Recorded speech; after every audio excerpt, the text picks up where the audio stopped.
Lotus reality and agro farming వారు premium farm land projects మన పొలం ఫేజ్ 1, 2 మరియు 3 కంప్లీట్ చేసుకొని మన పొలం phase 4 Wasar village at Narayana Khed లో ఆగస్టు 15 ఇండిపెండెన్స్ డే రోజు గ్రాండ్ లాంచ్ చేయడం జరుగుతోంది. లాంచింగ్ మరియు ఇండిపెండెన్స్ డే సందర్భంగా 5 గుంటాస్ ల్యాండ్ అవుట్ రేట్ లో బుక్ చేసుకున్న వారికి 1,50,000 రూపాయల డిస్కౌంట్ తో పాటు 2 గ్రాముల గోల్డ్ ఫ్రీగా ఇస్తున్నారు. పూర్తి వివరాలకు సంప్రదించండి. ఓం మహాగణాధిపతయే నమః. ఓం గురుభ్యో నమః. ఓం శ్రీమాత్రే నమః. పరమేశ్వర స్వరూపమైనటువంటి జ్యోతిష, వాస్తు మరియు ఇతర అనేకమైనటువంటి శాస్త్రములను మనకు అందించినటువంటి మహర్షులకి నమస్కారం. హయగ్రీవ హయగ్రీవ హయగ్రీవేతియో వధేత్తస్య నిస్సరసేవాణి జనుకన్యా ప్రవాహవత్. అరుణాం కరుణాతరంగితాక్షీం ధృతపాశాంకుశపుష్పబాణచాపాం అనిమాదిభిరావృతాం మయూకైః అహమిత్యేవ విభావయే భవానీం. శ్రీమాత్రే నమః. ప్రేక్షకులకి ఆ లలితాంబిక అమ్మవారి యొక్క అనుగ్రహం పరిపూర్ణంగా కలగాలని మనస్ఫూర్తి కోరుకుంటూ, మనకి ఇప్పుడు మనం చెప్పుకోబోయేటువంటిది ఏంటంటే కుజుడుకు సంబంధించింది. చాలామంది స్తంభన అనుకుంటున్నారు, కానీ కుజ స్తంభన కాదు. అది కుజుడు నీచ పొందుతున్నాడు. ఎప్పటి నుంచి అంటే మనకి అక్టోబర్ 21వ తేదీ నుంచి నీచ పొంది కరెక్ట్గా డిసెంబర్ 6వ తేదీ 6, 7 తేదీల్లో మళ్ళీ వక్రిస్తాడు. అదే నీచపడి వక్రిస్తాడు. వక్రించి జనవరి 22వ తేదీ వరకు వక్రించి మళ్ళా కర్కాటకంలోనే ఉంటాడు. అంటే దాదాపుగా ఆయన ఎంటర్ అవ్వడము ప్లస్ వక్రించి అక్కడే ఉండడం. దీన్ని బట్టి ఏమంటారంటే ఎక్కువ కాలం ఉంటున్నాడు కాబట్టి స్తంభన అనుకుంటారు. కానీ స్తంభన అనేటువంటిది ఏంటంటే అసలు ఎక్కడా కూడా కొన్ని డిగ్రీలు కూడా ముందుకు కదలకపోతే దాన్ని స్తంభన కింద తీసుకోవాలి. స్లో మూమెంట్ ఉంది కాబట్టి కొంతమంది స్తంభన అంటారు. బట్ అక్కడ ఇచ్చే ఫలితం చూడాలి. స్తంభించినా, వక్రించినా, నీచబడ్డా, అంటే ఒకవైపు నీచబడున్నాడు, వక్రించున్నాడు. ఆ నీచబడినటువంటి ప్లానెట్ ఏ రాసులను చూస్తుంది, ఏ గ్రహాలను వీక్షిస్తుంది అనే దాని మీద ఆధారపడి ఉంటుంది. ఎప్పుడు కూడా గుర్తుపెట్టుకోండి. కాబట్టి ఈ యొక్క ఫలితాలు ఏవైతే ఉన్నాయో చెప్తుంది నేనైనప్పటికీ కూడా చెప్పిస్తుంది సాక్షాత్ లలిత అమ్మవారిగా భావిస్తూ, ఏ ఏ లగ్నాల వారికి, లగ్నం తెలియని వారి రాశిని చూసుకోండి, ఎటువంటి మంచి జరగనుంది, ఎటువంటి విషయాల్లో వీళ్ళకి జాగ్రత్తలు చూసుకోవాలి, ఏ పరిహార మార్గాలు చేసుకోవాలనేటువంటిది ఇప్పుడు మనం తెలుసుకుందాం. వృశ్చిక లగ్నము, వృశ్చిక రాశి. వృశ్చికం వారికి కనుక చూసుకున్నట్లయితే పర్టికులర్గా ఇక్కడ ఈ యొక్క రాశి నుంచి, అంటే ఈ లగ్నం నుంచి లేదా లగ్నం తెలియని వారి రాశి నుంచి మీకు 4వ స్థానంలో ఉండేటువంటి శని మీద వక్రించిన ఈ యొక్క కుజుడి యొక్క దృష్టి పడుతుంది. అదేవిధంగా 9వ స్థానంలో కుజుడు ఉంటున్నాడు. 12వ స్థానంలో రవి నీచబడి నీచభంగ రాజయోగాన్ని పొందుతున్నాడు. కుజరవులు ఇద్దరు కూడా నీచభంగ రాజయోగాన్ని పొందుతూ ఇక్కడ కలిగేటువంటి రిజల్ట్స్ ఏమిటి అంటే, దీనివల్ల పర్టికులర్గా మీకు ముందుగా జాగ్రత్త చెప్తాను.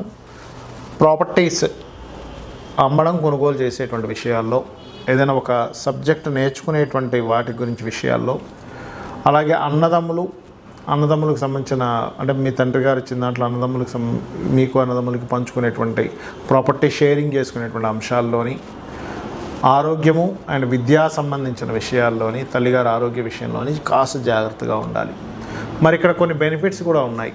ఎప్పుడైతే కుజుడు మనకి 21 అక్టోబర్లోకి ఎంటర్ అవుతున్నాడో ఆయన, ఈ యొక్క రవి యొక్క ప్రభావం, రవి మీద దాని యొక్క ప్రభావం ఎప్పుడైతే పడుతుందో ఇది ఇచ్చే రిజల్ట్స్ కొన్ని హైయర్ ఎడ్యుకేషన్ రిలేటెడ్, లేకపోతే లాంగ్ జర్నీస్కి వెళ్ళడం ద్వారా, విదేశాలకు వెళ్ళడం ద్వారా ప్రత్యేకంగా చూడండి. ఒక్కోసారి కొంతమంది విదేశాలకు ఏదో చదువుకుందామని వెళ్ళి చదువుతూ ఒక మంచి ఉద్యోగాన్ని కూడా సంపాదించుకుంటారు, ఒక చిన్న సర్వీసెస్లోకి వెళ్ళి కూడా.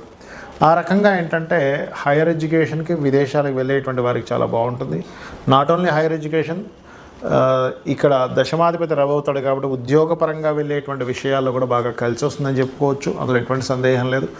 ఇన్వెస్ట్మెంట్స్ సరిగ్గా చూసి కనుక ఈ యొక్క 21 అక్టోబర్ నుంచి నవంబర్ 16 లోపల మీరు కనుక ఏదైతే ఇన్వెస్ట్మెంట్స్ చేస్తారో ఆ సమయంలో చేసే ఇన్వెస్ట్మెంట్స్ లేదా గతంలో చేసిన ఇన్వెస్ట్మెంట్స్కి మీకు అక్కడ బాగా కలిసి రావడము ఇటువంటివి చూపిస్తున్నాయి. కాకపోతే ఎప్పుడైనా 12వ స్థానము ఇన్వెస్ట్మెంట్స్కి ఎట్లాగో ఖర్చు స్థానంగా కూడా చెప్తూ ఉంటారు. ఒక్కొక్కసారి కంపల్సరీ ఖర్చు చేయాల్సిన పరిస్థితి రావడం ఇటువంటివి కూడా ఇస్తూ ఉంటుంది.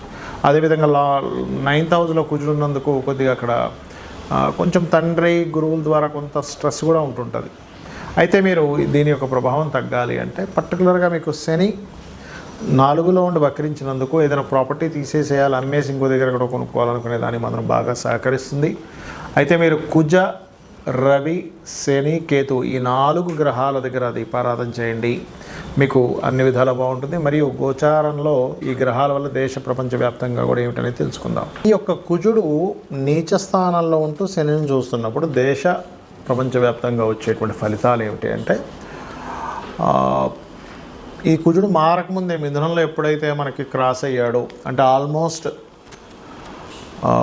అక్టోబర్ మాసం ఫస్ట్ వీక్ సెకండ్ వీక్ నుంచే స్టార్ట్ అవుద్ది. ఎట్లాగా కొంతమంది రాజకీయ నాయకులు మార్పులు రిజైన్ చేయడం, లేకపోతే వ్యతిరేకత రావడం వల్ల మార్పులు రావడం, లేకపోతే వాళ్ళ మీద ఒత్తిడి రావడం గవర్నమెంట్స్ మీద, ఇట్లాంటివి జరుగుతాయి. ముఖ్యంగా ఈ కుజుడు శనిని చూస్తూ కుజుడు రవిని చూస్తుండడం వల్ల. అలాగే మరొకటి ఏంటంటే, సహజంగానే క్రోధినామ సంవత్సరం ఏదైతే ఉందో కుజుడికి వచ్చింది కాబట్టి సర్వసాధారణంగానే మనం చూస్తూనే ఉన్నాం. స్టార్టింగ్ నుంచి రాహు ఎప్పుడైతే మనకి మీన రాశిలోకి ఎంటర్ అయ్యాడు, ఫస్ట్ దుబాయ్ దేశంలో, బయట దేశాల్లో వచ్చింది విపరీతమైన వర్షం.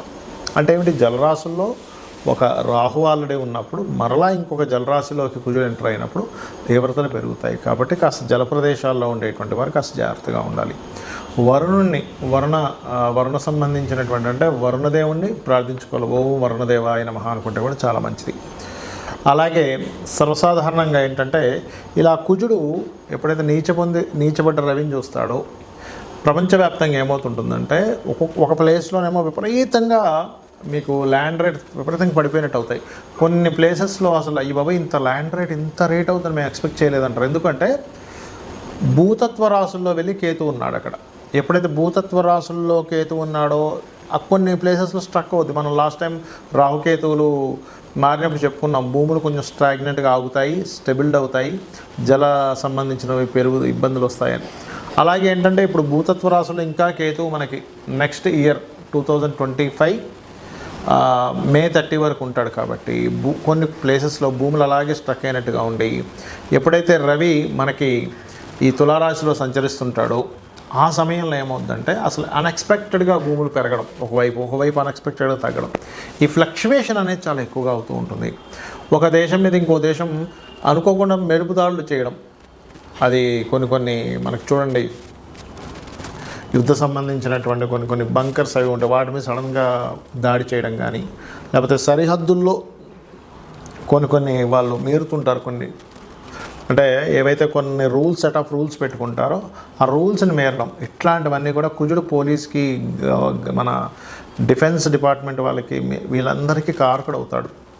కాబట్టి అట్లాంటి సంఘటనలు ఎక్కువగా జరిగేటువంటి ఛాన్సెస్ ఉంటాయి. మరియు దీంతో పాటు ఏంటంటే, మెరుపులతో కూడినటువంటి విపరీతమైన మెరుపులతో కూడిన వర్షాలు, ఎందుకంటే కుజుడు ఈ మెరుపులకు కారకుడు అవుతాడు. కాబట్టి అట్లాంటివి రావడము. అదేవిధంగా ఇంకొంతమంది అంటున్నారు, ఏదో ఉలక వస్తుందండి ఈ మధ్యకాలంలో. ఏ ఉలకలు రావు, దగ్గరకు వచ్చి దూరం వెళ్ళిపోతాయి. ఎందుకంటే అటువంటి ఏవి కూడా వచ్చి భూమిని తాకేటువంటి సమయం జరగట్లేదు. ఎందుకంటే నన్ను చాలా రోజుల నుంచి అడుగుతున్నారు, ఏమంటే అక్టోబర్ మాసంలో ఏదో ఉలక ఉందంట కదా, కుజుడు 21వ తేదీ నుంచి నీచ పొందుతున్నాడంట కదా. అంటే అటువంటివి ఏమీ జరగవు అని చెప్పి నేను చెప్పడం జరిగింది. కాబట్టి అట్లాంటి ఉలకలు ఏమొచ్చి భూమి మీద తాగవు, దగ్గర దాకా వచ్చి తిరిగిపోవడం కూడా జరుగుతుంది చెప్పాలంటే. కాకపోతే ఏంటంటే, ఈ కొంచెం ఈ ప్రకృతి వైపరీత్యాలు మాత్రం కొంచెం ఎక్కువగానే వచ్చేటువంటి ఛాన్సెస్ కనిపిస్తున్నాయి. సో మీ అందరూ కూడా ఇప్పుడు కొంతమందికి డేట్ ఆఫ్ బర్త్ ఉంటుంది, ఉండదు. అటువంటి వారు ఏం చేయాలంటే, కుజ, శని, రాహు, కేతు, రవి ఈ 5 గ్రహాల దగ్గర దీపారాధన చేసి గోవులకి క్యారెట్స్, బెల్లము తినిపించండి. ఆంజనేయ స్వామి ఆలయాలు కానీ, సుబ్రహ్మణ్యేశ్వర స్వామి కానీ ఆలయాలకు కానీ వెళ్ళండి, అన్ని విధాలు బాగుంటుంది.